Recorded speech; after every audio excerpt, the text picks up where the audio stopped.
On a remote island tucked away in the northern British Columbia coast, there exists a small community of people called Kitkatla. Kitkatla is considered one of the oldest continually occupied human settlements on North America's coast, a place where people have lived for thousands of years, drawing sustenance from the riches of the ocean and land. One of these riches, known as ulikin, was not usually eaten as fish meat. The vast majority of this catch was rendered for its edible, sustainable oil, which could be stored for many months. This oil is commonly referred to as grease. They boiled the ulikin in large cedar bent boxes until the grease separated and rose to the top. They skimmed the grease and poured it into other boxes to store it for trade with other tribes.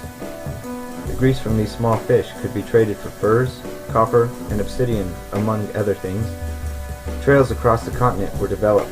Because these trails were commonly used to transport ulikin grease, they are now referred to as grease trails.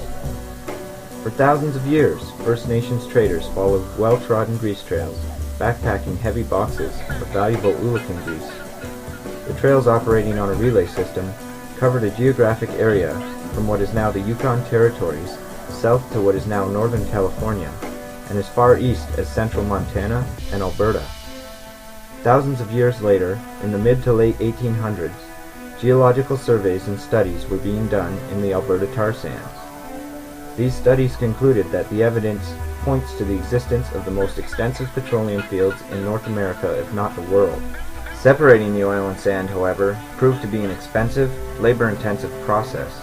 It was 1967 before the first commercially viable operation began with the opening of the Great Canadian Oil Sands. Despite the large reserves, the cost of extracting the oil from the sands has historically made production of the oil sands unprofitable. In 2003, the development of the oil sands increased dramatically when oil prices skyrocketed. In many people's opinions, this has been a great development and improvement in our nation. It certainly has made an economic difference. 9 in 10 new jobs in the past year have been created in Alberta alone. This positive economic outlook has been spearheaded by Canada's Conservative government over the past decades and has created many serious environmental concerns. If we travel back to that small island of Canada's earliest traders, you will see they face a trade project that threatens the very existence of the Kitkatla people and many other First Nations in the area.